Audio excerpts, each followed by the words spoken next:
اعوذ باللہ من الشیطان الرجیم بسم اللہ الرحمن الرحیم السلام علیکم رحمۃ اللہ وبرکاتہ۔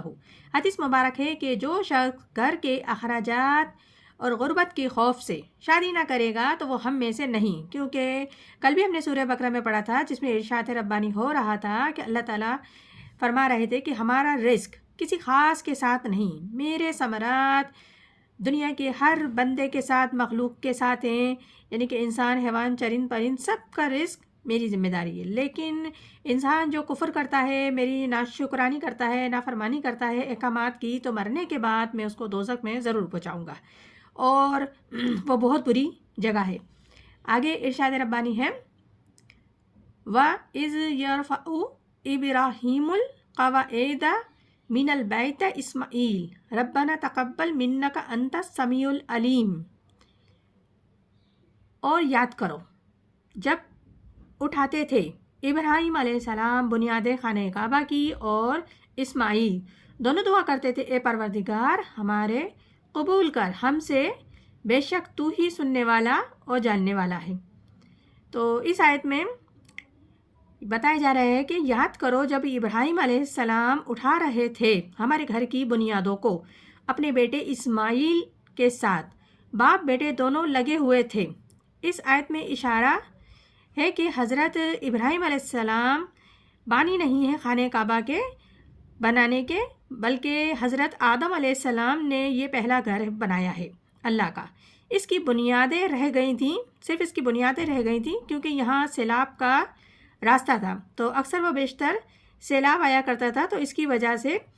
وہ سب بہہ جاتا تھا اور صرف بنیادیں رہ گئی تھیں۔ تو اس کی بنیادیں حضرت ابراہیم علیہ السلام نے تعمیر کی، اور ان کے اپنے بیٹے کے ساتھ مل کے جس وقت وہ تعمیر فرما رہے تھے تو ان کے بیٹے کی عمر 13 سال تھی، اور وہ پتھر اٹھا کے لا کے دیتے تھے، اور جب ان بنیادوں کو اٹھا رہے تھے تو دونوں دعا کرتے تھے۔ حضرت ابراہیم علیہ السلام دعا کرتے تھے، اے میرے رب ہماری اس کوشش کو، اس محنت کو، مشقت کو قبول فرما، اور پاک گھر بنا رہے ہیں حضرت ابراہیم علیہ السلام کے ساتھ مل کر، وہ بھی اٹھا کے لا رہے ہیں، میرے ہاتھ بٹا رہے ہیں، اے ہمارے رب ہماری اس کوشش کو شرف قبول و مقبول فرما، یقیناً تو سب کچھ سننے والا اور جاننے والا ہے۔ آگے ارشاد ربانی ہے وَرَبَّنَا وَجَعَلْنَا مُسْلِمَيْنَ لَكَ مِنْ ذُرِّيَّتِنَا أُمَّةً وَمُسْلِمَاتٍ لَكَ وَأَرِنَا مَنَاسِكَنَا وَتُبْ عَلَيْنَا إِنَّكَ أَنْتَ التَّوَّابُ الرَّحِيمُ۔ اے ہمارے پروردگار بنا ہم کو فرما بردار اپنا اور ہماری اولاد میں بھی بنا ایک جماعت فرما بردار اپنی، اور بتا ہم کو احکام حج کرنے کے، اور ہم کو معاف کر، بے شک تو ہی ہے توبہ قبول کرنے والا مہربان۔ تو اس آیت میں ابراہیم علیہ السلام دعا فرما رہے ہیں رب العزت سے کہ اے ہمارے رب ہمیں اپنا فرما بردار بنائے رکھنا۔ دیکھو یہ حضرت ابراہیم علیہ السلام کہہ رہے ہیں اپنے رب سے، آپ اور ہم مطمئن ہیں کہ ہماری موت لازماً حق پر ہی ہوگی۔ یہ ایک سوال ہے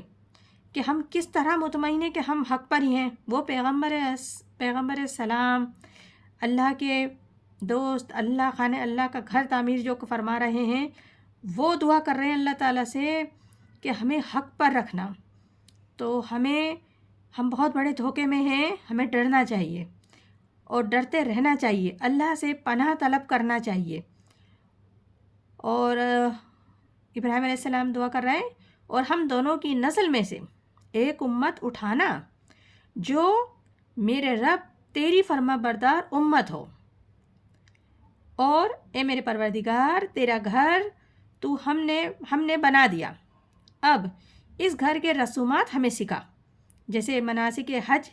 ہیں اور ہم کس طریقے سے ادا کریں، اور آداب ہیں، آداب ہوں گے، کیسے طواف ہوگا،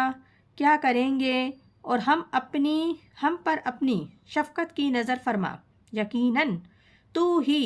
بہت زیادہ توبہ قبول کر فرمانے والا ہے، شفقت کے ساتھ رجوع کرنے والا ہے اور رحم فرمانے والا ہے۔ یہ سورہ بقرہ ہے جس کی ابھی ہم نے 2 صورتوں کا ترجمہ تفسیر و خلاصہ بیان فرمایا ہے، جس میں حضرت ابراہیم علیہ السلام رب العزت سے دعا فرما رہے ہیں۔ تو یہ ہمارے لیے بھی سوچنے کا مقام ہے کہ ہمیں اپنے رب سے وہ پیغمبر ہو کے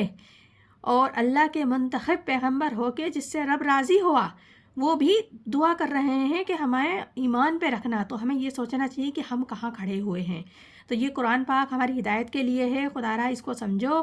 اور اپنی لیے راہ مستقیم کو اختیار کرو، اور پروردگار عالم ہم سب کو ہدایت پر چلنے کی توفیق عطا فرمائے۔ آمین ثم آمین۔ جزاک اللہ۔